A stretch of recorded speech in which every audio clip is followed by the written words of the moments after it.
നാസിസ്റ്റുകളാൽ ദുരുപയോഗം ചെയ്യപ്പെട്ട ആളുകളുടെ വിചിത്രമായ ശീലങ്ങൾ. നാസിസ്റ്റ് ആളുകളുടെ സ്വാധീനത്തിൽപ്പെട്ടവർ കാണിക്കുന്ന ചില അസാധാരണ സ്വഭാവങ്ങളെക്കുറിച്ചാണ് നമ്മളിവിടെ സംസാരിക്കുന്നത്. ഈ സ്വഭാവങ്ങൾ വിചിത്രമായി തോന്നാമെങ്കിലും ഈ തരത്തിലുള്ള ദുരുപയോഗം സഹിച്ച ആളുകളിൽ ഇത് വളരെ സാധാരണമാണ്. Hyper vigilance. ഒരു ഭീകരമായ കാട്ടിലൂടെ നടക്കുന്നതും ഇലകളുടെ ചെറിയ അനക്കമോ മരച്ചില്ല ഒടിക്കുന്ന ശബ്ദമോ പോലും ശ്രദ്ധിക്കാൻ ഇതേ ജാഗ്രത ദൈനംദിന ജീവിതത്തിൽ അനുഭവിക്കുന്നതാണ് ഹൈപ്പർ വിജിലൻസ്. ഒരു നാർസിസിസ്റ്റിൻ്റെ സ്വാധീനത്തിൽപ്പെട്ട ആളുകൾക്ക് ഇത് ഇങ്ങനെയാണ് അനുഭവപ്പെടുന്നത്.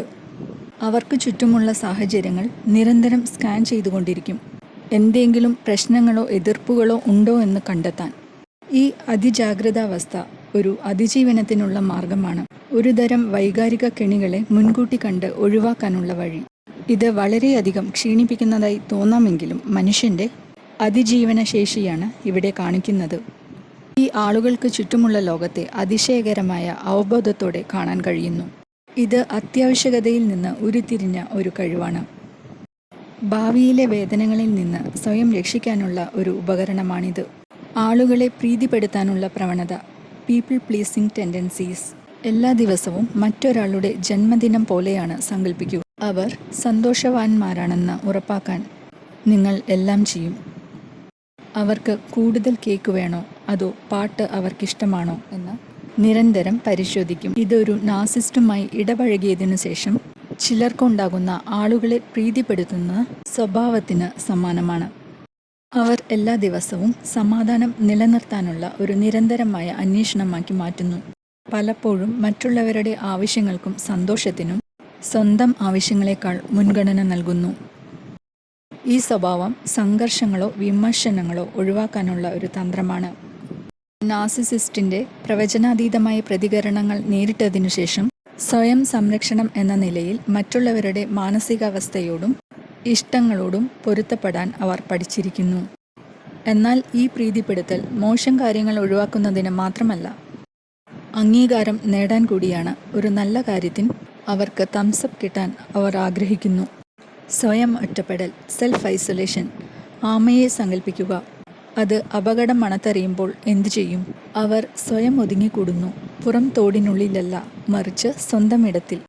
കൂടുതൽ ദോഷങ്ങളിൽ നിന്ന് സ്വയം രക്ഷിക്കാൻ ഈ സ്വയം ഒറ്റപ്പെടൽ സാമൂഹിക സന്തോഷങ്ങൾ ഒഴിവാക്കുന്നതിനോ അല്ലെങ്കിൽ സ്വന്തം ഇഷ്ടപ്രകാരം ഏകാന്തതയിൽ കഴിയുന്നതിനു വേണ്ടിയല്ല. ഇത് ഒരു അതിജീവന തന്ത്രമാണ്. പഴയ മുറിവുകൾ വീണ്ടും തുറക്കാൻ സാധ്യതയുള്ള സാഹചര്യങ്ങളിൽ നിന്ന് മാറി ഏകാന്തതയിൽ സുഖം പ്രാപിക്കാനുള്ള ഒരു മാർഗം. ഇത് അവരുടെ വ്യക്തിപരമായ സമയം എന്ന നിലയിൽ കണക്കാക്കാം. തെറ്റിദ്ധരിക്കപ്പെടുമെന്നോ വിധിക്കപ്പെടുമെന്നോ ഉള്ള ഭയമില്ലാതെ സ്വയം ഒത്തുചേരാനും സുഖം പ്രാപിക്കാനുമുള്ള ഒരു കാലഘട്ടം. അമിതമായി മാപ്പ് പറയുന്നത്, അപ്പോളജൈസിങ് എക്സസീവ്ലി. ചട്ടം നിരന്തരം മാറിക്കൊണ്ടിരിക്കുന്ന ഒരു വീഡിയോ ഗെയിം കളിക്കുന്നതായി സങ്കല്പിക്കുക. ഒരു ബോബി ട്രാപ്പ് എപ്പോൾ വെളിപ്പെടുമെന്ന് നിങ്ങൾക്ക് ഒരിക്കലും അറിയില്ല. ഒരു നാർസിസിസ്റ്റിൻ്റെ ചുറ്റും ജീവിച്ച ആളുകൾക്ക് ലോകം ഇങ്ങനെയൊരു സാഹചര്യമാണ്. നാർസിസിസ്റ്റിൻ്റെ ദേഷ്യമോ വിമർശനമോ പോലുള്ള ഈ കെണികളെ ഒഴിവാക്കാൻ അവർക്ക് അമിതമായ ശ്രദ്ധയുണ്ടാകുന്നു. അങ്ങനെ അവർ സോറി പറയുന്നത് ഒരു ഫാഷൻ പോലെയാകും. അവർ വെറുതെ ഒരു ഗ്ലാസ് വെള്ളം തട്ടി വീഴ്ത്തിയതിനോ 1 മിനിറ്റ് താമസിച്ചതിനോ മാപ്പ് പറയുകയല്ല. കാലാവസ്ഥ മോശമായതിനോ പിസ്സ ഡെലിവറി വൈകിയതിനോ ഒക്കെ അവർ മാപ്പ് പറയും. അവരുടെ നിയന്ത്രണത്തിലില്ലാത്ത കാര്യങ്ങളായിരുന്നിട്ട് കൂടി അവരുടെ സോറി ബട്ടൺ ഓട്ടോ പൈലറ്റിൽ കുടുങ്ങിയതുപോലെയാണ്. എന്നാൽ ഈ അമിതമായ ക്ഷമാപണങ്ങൾക്കപ്പുറം പോകുന്നു.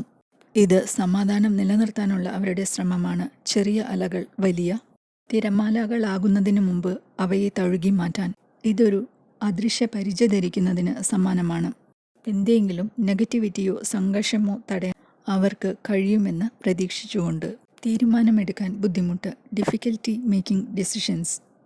ചോക്ലേറ്റ് ഐസ്ക്രീമിനും വാനില ഐസ്ക്രീമിനും ഇടയിൽ തിരഞ്ഞെടുക്കാൻ കുടുങ്ങിപ്പോയ ഒരു സാഹചര്യം നിങ്ങൾക്കുണ്ടായിട്ടുണ്ടോ?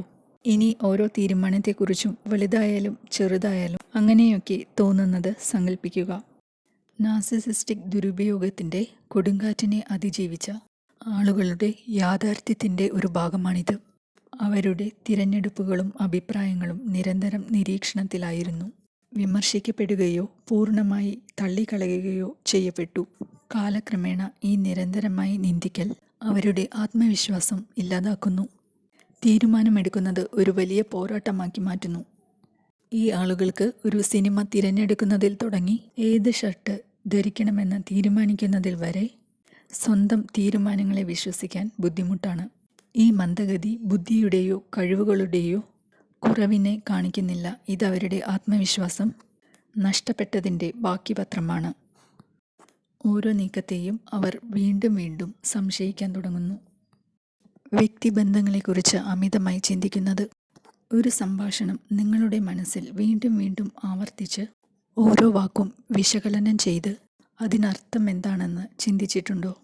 ഇപ്പോൾ ഓരോ ഇടപെടലിനെക്കുറിച്ചും ഓരോ വാചക സന്ദേശത്തെക്കുറിച്ചും ഓരോ സാധാരണ അഭിപ്രായത്തെക്കുറിച്ചും അങ്ങനെ ചെയ്യാൻ നിർബന്ധിതരാകുന്നത് സങ്കല്പിക്കുക. ഒരു നാർസിസിസ്റ്റുമായി മോശം അനുഭവങ്ങൾ ഉണ്ടായിട്ടുള്ള ഒരാളുടെ ലോകത്തേക്ക് സ്വാഗതം. അവർ സ്വന്തം ജീവിതത്തിൽ ഡിറ്റക്റ്റീവുകളെ പോലെയായി മാറുന്നു.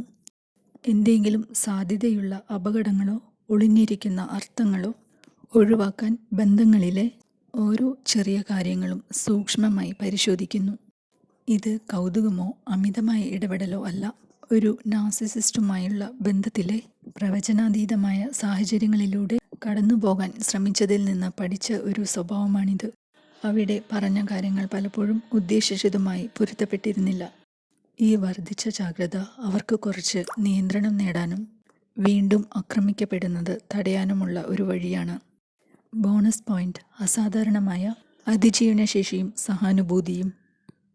ഒരു കഠിനമായ പ്രതിബന്ധ കോഴ്സിലൂടെ കടന്നുപോകുന്നത് സങ്കല്പിക്കുക. മുറിവേറ്റെങ്കിലും നിങ്ങൾക്കില്ലാത്ത പേശികളോടെ പുറത്തുവരുന്നത്. അതാണ് നമ്മളിവിടെ സംസാരിക്കുന്ന ശക്തി. നാർസിസിസ്റ്റിക് ദുരുപയോഗത്തെ അതിജീവിച്ചവർ വൈകാരികമായി വളരെയധികം ബുദ്ധിമുട്ടുകൾ അനുഭവിച്ചിട്ടുണ്ട്. എന്നാൽ ഈ പ്രക്രിയയിൽ അവർ ഒരു സൂപ്പർ ഹീറോയുടെ കവചം പോലെ ആകർഷകമായ അതിജീവനശേഷി വികസിപ്പിച്ചെടുത്തിട്ടുണ്ട്. അവർക്ക് വീണ്ടും എഴുന്നേൽക്കാനും മുട്ടുകളിലെ പൊടി തട്ടിക്കളയാനും കാര്യങ്ങൾ ബുദ്ധിമുട്ടായിരിക്കുമ്പോൾ പോലും മുന്നോട്ടു പോകാനും പഠിച്ചിട്ടുണ്ട്. ഇത് വെറും കടുപ്പം മാത്രമല്ല, ഗുരുതരമായ വൈകാരിക പ്രശ്നങ്ങളെ അതിജീവിച്ചതിൽ നിന്ന് വരുന്ന ആഴത്തിലുള്ള ശക്തിയാണ്. പിന്നെ സഹാനുഭൂതിയുണ്ട്.